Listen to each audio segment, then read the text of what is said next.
সাতক্ষীরার তালাসহ জেলার বিভিন্ন এলাকায় সবজি আবাদে ধুম পড়েছে। কেউ রোপণ করছেন বীজ, কেউ ব্যস্ত পরিচর্যায়, অনেকে আবার বাজারেও সবজি বিক্রি শুরু করেছেন।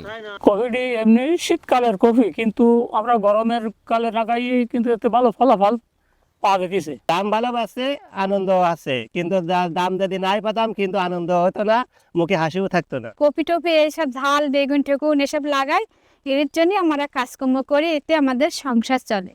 স্থানীয় কৃষি বিভাগের তথ্য মতে চলতি মৌসুমে সাতক্ষীরায় প্রায় ৯,৬৭০ হেক্টর জমিতে শীতকালীন সবজি চাষাবাদ হয়েছে। এর মধ্যে তালাতেই আবাদের পরিমাণ বেশি। এবার আশা করা যায়, যেহেতু কোনো বন্যার প্রভাব আগে থেকে ছিল, যেটা অলরেডি পানির নিচে নেমে গেছে এবং আমাদের যে বীজতলা এখন পর্যন্ত হয়েছে, আশা করি আগাম যেটা হয় সেটা আমাদের এই হবে এবং কৃষকরা লাভবান হবে। মুন্সিগঞ্জে ধুম পড়েছে বীজতলা তৈরির। দেশের বিভিন্ন জেলা থেকে পাইকার ও কৃষকরা সংগ্রহ করছেন বিভিন্ন সবজির চারা। 20-25 লাখ টাকার চারা কিনছি আমরা, 5-7 লাখ টাকা ব্যবসা হইব এক মাসে। একটা বাচ্চা পোলাবানের যেরকম লালন পালন করে বড় করে, আমরা এটার সেরকম করে এটা লালন পালন করি, ছোট থেকে বড় করি, 1 মাস সময় লাগে। এই এলাকার যে মাটিগুলো আছে না, এই মাটিগুলো মানে এই কপি চারার জন্য, উৎপাদনের জন্য উপযুক্ত মাটি।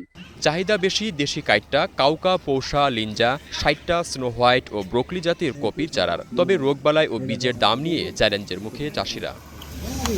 করা সিজন ধরছে অনেক ভালোতে আছে, ব্যবসা বাণিজ্য কাজকাম খুব ভালোতে আছে, মানে বেচা কিনেও ভালোতে আছে। বিভিন্ন জায়গা থেকে লোক আসে আমাদের এখান থেকে কিনে নেয়। বৃষ্টিপাত হইলে একটু পচার দেখা যায়, আমরা ওষুধ পানি কিছুটা দেওয়ার পরে এটারে দমন করি। বীজতলা তৈরিতে কৃষকদের সব ধরনের সহযোগিতার আশ্বাস দিয়েছে স্থানীয় কৃষি অফিস।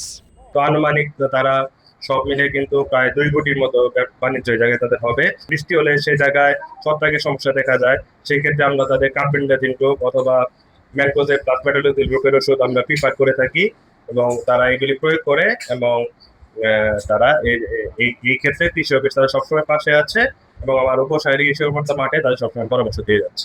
মুন্সিগঞ্জের আগাম শীতকালীন সবজির বীজতলা ঘিরে কোটি টাকার বাণিজ্যের আশা কৃষি বিভাগের। Desk report, star news.